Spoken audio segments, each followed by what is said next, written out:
Hi, everybody. Welcome to Geek Out with Government Games. I'm your DJ for this evening, Liz Newberry. Welcome, welcome. I'm joined today by an all-star panel of government employees. That's right, we do exist, and we're here to talk to you a little bit about games. I'm from the Woodrow Wilson Center. I'm the director of the Serious Games Initiative, which means there is a hope out there for anyone who wants to get into both government and gaming. You can have a fancy title like me someday.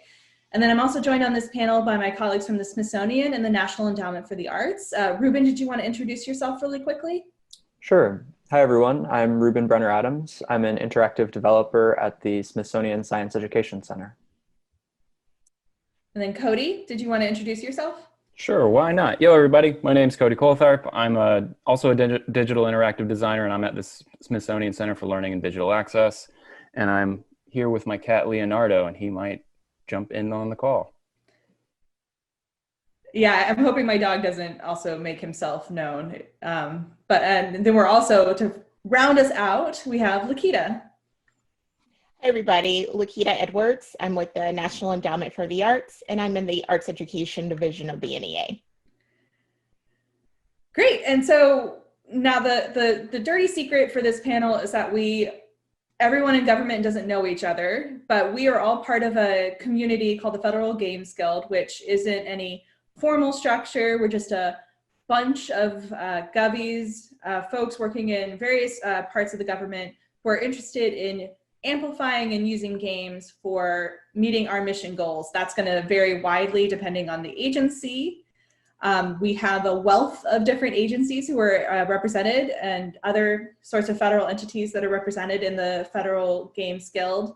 Everyone from living memorials like myself from the Woodrow Wilson Center and the Kennedy Center to folks from name your alphabet soup, really, the NSF, National Park Service, etc.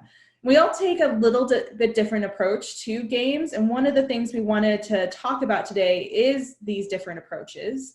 If I can use a loose metaphor here, we're kind of, not to humble brag, but we're kind of like Captain Planet. No, I'm really kidding. I just wanted an excuse to sneak Captain Planet as a reference point into a PowerPoint presentation one day.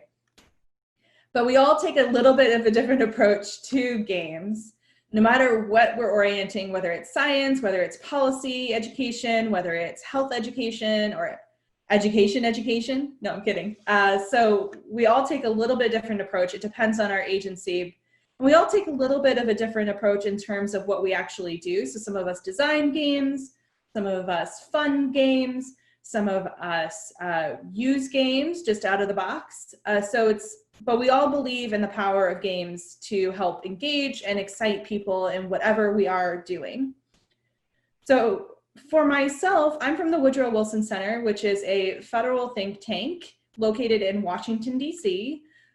We focus mostly on international policy, but one of the things my initiative, the Serious Games Initiative, focuses on is really not just talking to Congress and other sorts of decision leaders, but how can we engage the public in critical public policy discussions.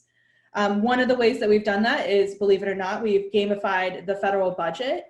But that series, the Fiscal Ship series, Budget Hero, that's just one of the things we do. We do a lot of public outreach through gaming. So we develop everything from board games to broad scale digital games like the Fiscal Ship, which is at fiscalship.org. You'll also be able to see our other presentation, which is, Ruben, what's the date again for that? That's going to be the 16th at 10:30 a.m. Pacific time. Right, and so you can join us there. We're going to do a little bit of a deeper dive on some of these games for the presentation. This is really more of an opportunity to kind of see like the full scale of different things we do. So we do a lot of public-facing games at the Wilson Center, and then we also do a lot of engagement through gaming, mostly board games or live action role plays for decision leaders themselves, which is whether it's NGOs or whether it's members of Congress who we develop games for various topics. So whether it's environmentally based games, federal budget based games, or defeating disinformation, we take a wide scale approach to transforming public policy into a game-based and engaging experience. And one of the reasons we do that is because we know that games can really help underscore the learning process. We can help make something that you wouldn't normally want to engage with very exciting.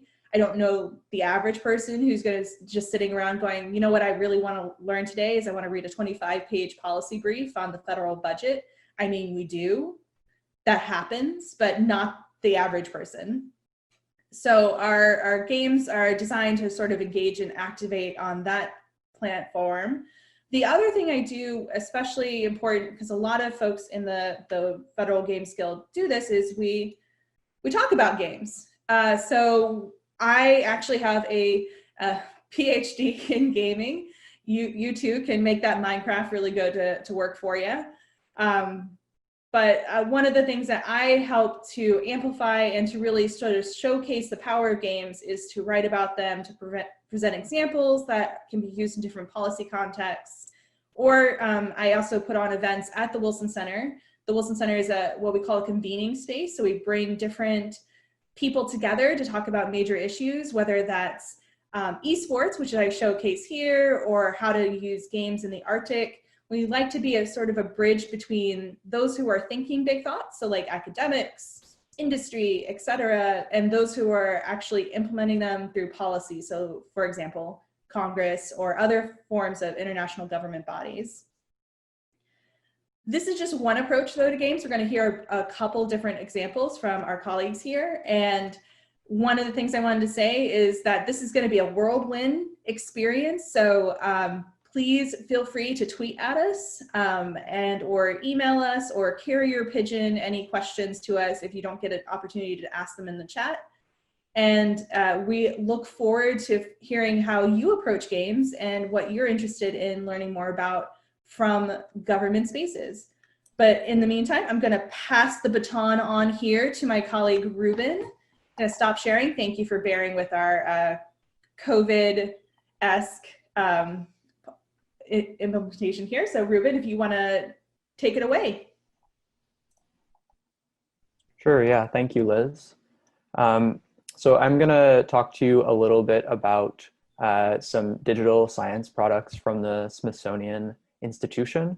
I specifically represent the Smithsonian Science Education Center, and my colleague, Cody, is going to be talking after that about some of the products that are available from the Smithsonian Center for Learning and Digital Access and some of the programs that he has from around the institution. So just to introduce myself again, my name is Ruben Brenner-Adams. I'm an interactive developer at the Smithsonian Science Education Center. And I just want to start out by sort of introducing the Smithsonian Institution. Many of you may be familiar with the institution. And when you think of it, you probably think of either the museums around the National Mall, or you think of this building. But I just wanted, and this building is the Smithsonian Castle. I was going to guess it's Hogwarts, but yeah, the red brick Hogwarts threw me off. or the Smithsonian Castle. But I just want to say that the Smithsonian is so much more than just those things. Not only is it the largest museum complex in the world, it's also the largest museum education and research complex in the world. And in addition to those museums, we have 9 research centers, 5 education centers, 3 cultural centers, 21 libraries, and a zoo, all of which are in some way or form open to the public or provide resources for the public for free.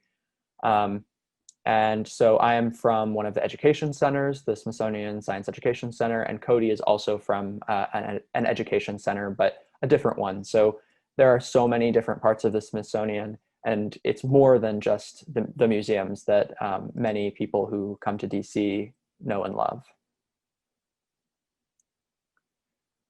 In terms of what the Smithsonian does, we believe in lifelong experiential learning. And in a normal year, we would reach 11 million through our educational programming in person and 33 million people through museum visits. That's a normal year. Obviously, this is not a normal year, so we've had to adapt some of our strategies, take some of our educational programming online when possible.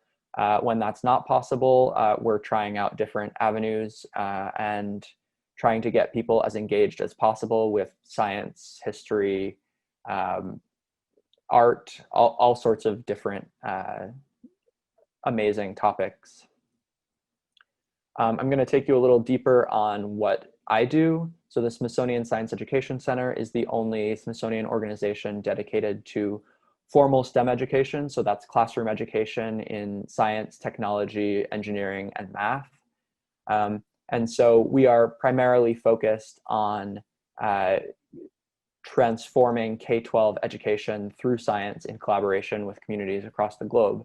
And many of you may have noticed in the past couple of months that primary and secondary education has already been transformed in a lot of really interesting and unexpected ways. And so our goal is to sort of work with the transformation that's going on because students may not be going in person to school 5 days a week or may not be going in person to school at all.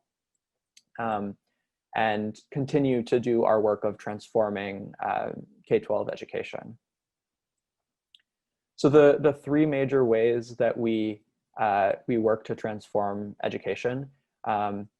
One is our curriculum called Smithsonian Science for the Classroom, and that's our paid curriculum that's sold throughout the US and around the world.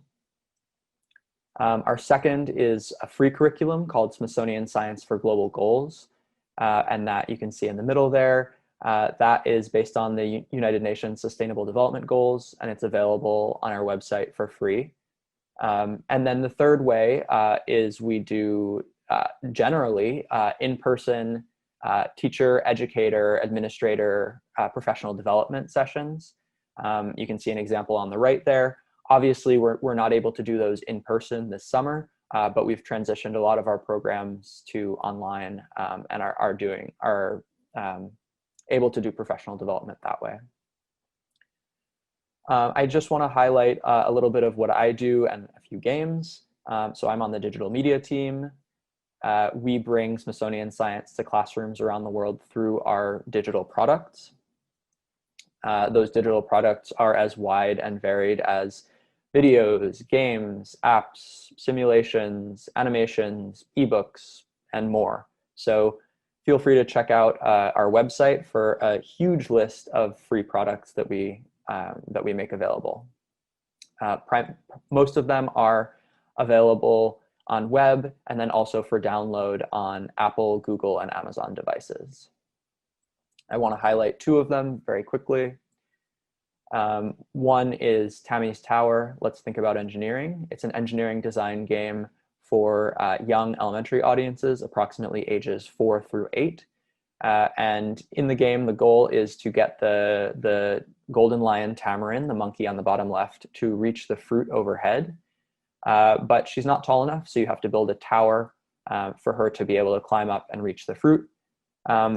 But there is a heavy animal, for example, an Asian elephant, that comes running by and shakes the ground.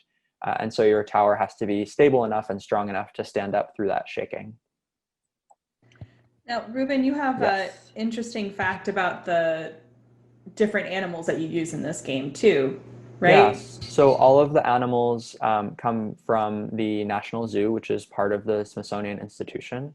And interestingly, we thought kids who played this would be really interested in the golden lion tamarin, the main character, but actually they were especially interested in the American alligator and particularly in the giant panda that we have in the game. So that was sort of an unexpected bonus of making games with awesome animals from the zoo. And next you need to put in a baby shark or something to really bump it up a notch. You know, being from DC, you would think we would have done that, but not yet. Okay, so the other game I wanted to highlight is called Pick Your Plate, A Global Guide to Nutrition. And that is a game about constructing healthy meals for a daily nutrition in countries around the world. So that's using local ingredients, local dishes, and local nutritional guides. So for example, in Finland, you might be looking at the nutrition guide and see that you need to eat a certain amount of fish every single day. And that, I think that's the really cool part about this game, because not only is it having students examine what makes good nutrition, but it's also allowing them to compare nutrition in different countries around the world, and why might Finland value fish so highly historically and culturally. So this is based on the UN Sustainable Development Goals. It goes with that free curriculum, Smithsonian Science for Global Goals. And it is primarily for middle schoolers, but it works for ages 8 and up. So that's about my time. Just want to say thank you and pass it on to my colleague, Cody Caltharp from the Smithsonian Center for Learning and Digital Access. Thanks, Ruben. And a super introduction to the Smithsonian at large. And I think when people think about the Smithsonian, I think, here, let me load this up here. I think when they think about the Smithsonian, they think about lots and lots of stuff, but more than that, we're keepers of stuff, but we're also keepers of stories. And when we're making games, the biggest part of that is, how do you tell these stories in ways that can be more engaging, or how can we make the things that we have more appealing or more impactful? And so I'm going to show 5 examples of those games. The first 3 are done within my own unit, and the other 2 are done at other ones. But the first 3 that you're going to see are, there's no software downloads, and you just load it up through the web address in the top right. So nothing special needed. They all have closed captions. And the other 2 are apps that are available in the Apple and Android store. So I'm going to jump into it. The first is the Wright's Flight, and you can see the link at the top right. And in this game, you are taking the original Wright Flyer on a simulated flight. And for this, we used a 3D scan from the original flyer and height map data from Kitty Hawk, North Carolina, as well as weather conditions from that first flight. It's a very short interactive. It only is maybe 10 or 20 seconds, but that's what the original flight was. So the next one is the Journey Through an Exploded Star project. And in this interactive, you're going to navigate through a fiery explosion of a star or a supernova. And it's based on real 3D data that this scientist in the bottom right worked on, Kimberly Arcand, and using data collected from satellites that collect it on a variety of spectrums on the electromagnetic spectrum. She created this 3D model, and we put it in a game engine, and it is really, really neat to put yourself in the middle of this star and see this data spreading out across from you. The third project is the Smithsonian Secrets of the Sea, and very similar to Journey Through an Exploded Star, it's also based on the work of a Smithsonian scientist, in this case, Nancy Knowlton, who is a marine biologist who has been working for decades studying the oceans. She's incredibly knowledgeable. And so she narrates a journey through a 3D reef as you try to make the connections between creatures in a ecosystem. And again, it is pretty short. There's nothing you need to download. You just go to the web address and you're able to play it on most modern web browsers. Hey, Cody, Yeah. For the analog card game, they can just download that, print it off. Eventually, what does it yeah. require? Yeah, I'm still working on it, but yeah, it's just print and play. So you would go to the classroom activity and download the print and play, and it includes the instructions. It's an engine building game, if anyone's familiar with that type of mechanic and card and board games. And yeah, it's pretty fun. It's all based on the game. It's all real science. Soon, maybe another month, it'll be ready. We'll get there. And so the last 2 are apps. The first one is the Apollo Moonshot app. It's Apple and Android, and it gives you a bunch of different AR experiences through your mobile device. And you're able to bring in the lunar module into your living room and twirl it around and make fake launches. And it also includes some really neat archival interviews and rarely seen footage from that time, as well as artifacts from the vaults at the National Air and Space Museum. And the fifth and last one is the Ripped Apart app from the National Museum of American History. And in this app, you are taking the role of a curator in order to solve a mystery dating back to the Civil War. And it uses actual artifacts from that time. It's a fictional ghost story, but it uses real things, and it's a lot of fun as well. So I am now going to hand it off to Lakita, and thank you for your time. If you guys have any questions for us, please feel free to put it in the chat, and or again, all of our contact information will be available after the presentation, as well as a resource guide that you can just go to and see all of the amazing things that we've talked about in this presentation. Great. Everyone, Lakita again from the National Endowment for the Arts. A little bit about the National Endowment for the Arts. We're an independent federal agency, and our funding and our support provides Americans with the opportunity to not only participate in the arts, but to also exercise imaginations and develop creative capacities.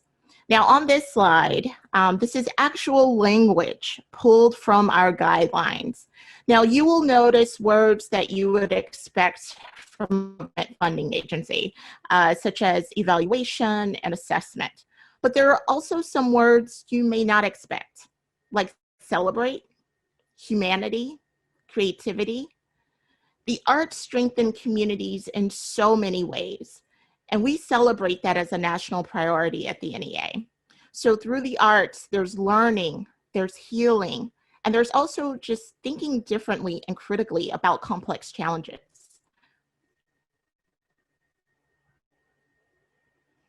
So on this slide, this is an illustration of a game that's been supported by the National Endowment for the Arts. And we support video games as an art form. In doing so, we recognize the contribution of artists alongside technologists in creating games. So just thinking about all of the contributions of writers, musicians, dancers, visual artists, storytellers in games. The game Walden is essentially a 19th century rough guide to nature turned into a video game. Tracy Fullerton, a wonderful experimental game designer at USC Game Lab, created Walden as a journey of discovery where you advance in the game through reflection and contemplation. Our sister agency, the National Endowment for the Humanities, has also supported this game. And it's available on PS4, and which is very typical for federally funded games. There is a public outreach component. A part of Walden is that there's actually a free curriculum guide for educators with this game. And I gotta say, for all of the Animal Crossing fans out there, you really should check this game out. Yeah, if you really, I'm sorry, I've played this game a lot, and you can download it for free if you're an educator. It can play across different platforms. I'm so happy to see it's on PS4 now, but also she wanted very deliberately not to make it Minecraft or survival game.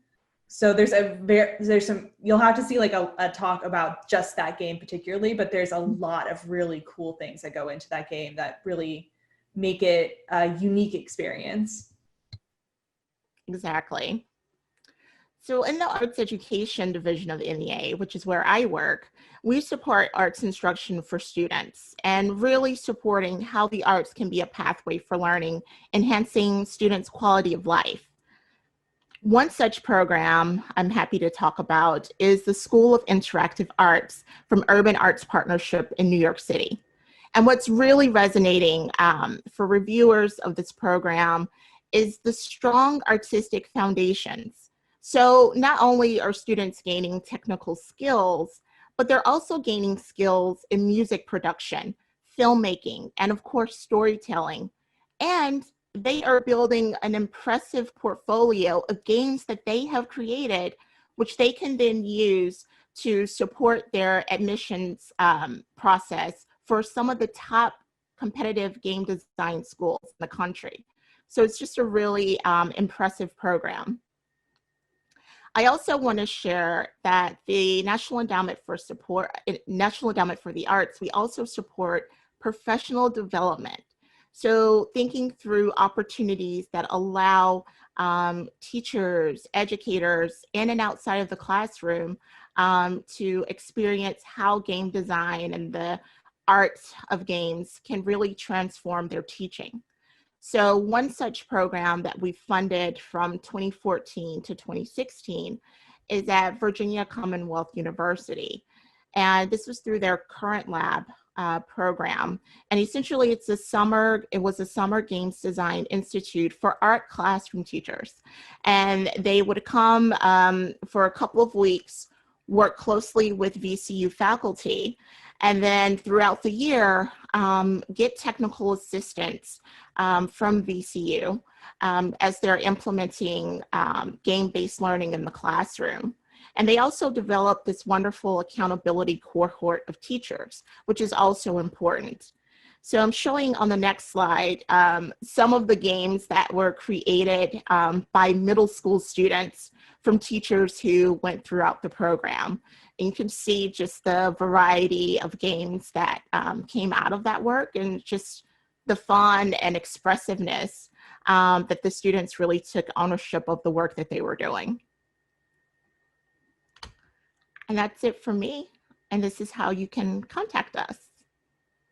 Yeah, so just a quick tour of this particular slide. Thank you so much for making it to the end of the journey. We're not quite an Oregon Trail here, but we'll throw you a ticker tape parade otherwise. So here's all of our contact information, where to find us or stalk us on Twitter. I also want to highlight at the bottom list of resources that indicate that's for all of the content that we've developed for this presentation, as well as our second presentation. That's also at PAX. So that's a really good tool for the resources on these games that we've talked about, or funding opportunities that Lakita talked about, and more. We also have a list of, if you're a game developer, funding opportunities at the Federal Games Guild website. It's at the very top. You can't miss it. It's a giant header text of a PDF that we put together across different agencies who weren't able to join us here, but do have funding opportunities for game-based approaches. So without further ado, thank you again so much for making it this far and for talking with us in the chat. And we look forward to connecting soon.